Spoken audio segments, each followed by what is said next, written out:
கள்ளசாராய விற்பனை தொடர்பாக பதிவு செய்யப்பட்டுள்ள வழக்குகளின் விவரங்களை மாவட்ட வாரியாக தாக்கல் செய்ய வேண்டும் என சென்னை உயர்நீதிமன்றம் உத்தரவு பிறப்பித்துள்ளது.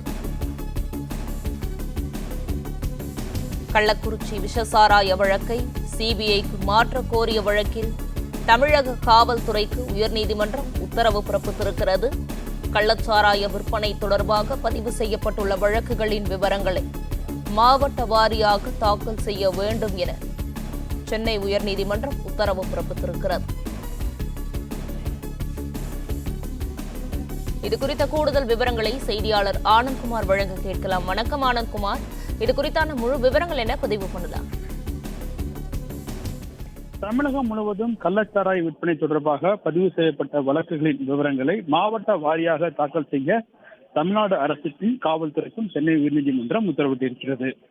கள்ளக்குறிச்சி விஷச்சாராய மரணம் தொடர்பான வழக்கை சிபிஐ விசாரணைக்கு மாற்ற வேண்டும் என கோரி தொடரப்பட்ட வழக்குகள் இன்று உயர்நீதிமன்ற பொறுப்பு தலைமை நீதிபதி கிருஷ்ணகுமார் மற்றும் நீதிபதி பாலாஜி ஆகியோருடைய அமர்வில் இன்று மீண்டும் விசாரணைக்கு வந்தது. அப்பொழுது தமிழக அரசின் சார்பில் அரசினுடைய தலைமை வழக்கறிஞர் PS ராமன் ஆஜராகி வழக்கை சிபிஐ விசாரணைக்கு மாற்ற எதிர்ப்பு தெரிவித்து வாதங்களை முன்வைத்தார்.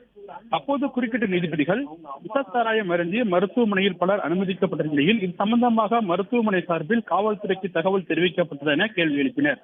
மேலும் மருத்துவமனையில் முதலில் அனுமதிக்கப்பட்டவர்கள் குறித்த விவரங்களையோ, எத்தனை பேர் அரசு மருத்துவமனையில் அனுமதிக்கப்பட்டார்கள், தனியார் மருத்துவமனையில் எத்தனை பேர் அனுமதிக்கப்பட்டனர் என்பது குறித்த விவரங்களையோ வழக்கின் புலன் விசாரணை அதிகாரியால் கூடுதல் கண்காணிப்பாளர் தரப்பில் தாக்கல் செய்யப்பட்ட அறிக்கையில் குறிப்பிடவில்லை எனவும் நீதிபதிகள் கேள்வி எழுப்பினர்.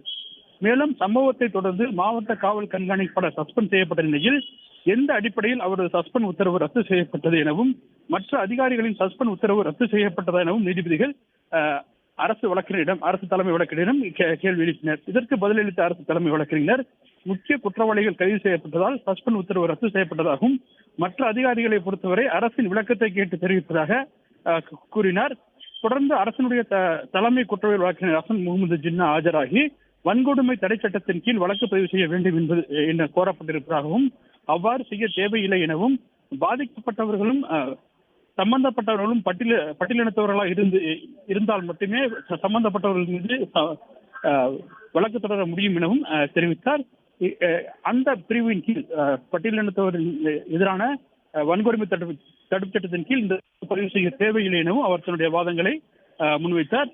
இதனையடுத்து வழக்கினுடைய வாதங்கள் முடிவடைவதால் வழக்கினுடைய விசாரணையை நாளைக்கு தள்ளி வைத்தனர் நீதிபதிகள். இந்த நிலையில் தமிழகம் முழுவதும் கள்ளச்சாராய விற்பனை தொடர்பாக பதிவு செய்யப்பட்ட வழக்குகள் விவரங்களை மாவட்ட வாரியாக தாக்கல் செய்ய அரசுக்கும் நீதிபதிகள் உத்தரவிட்டுள்ளனர்.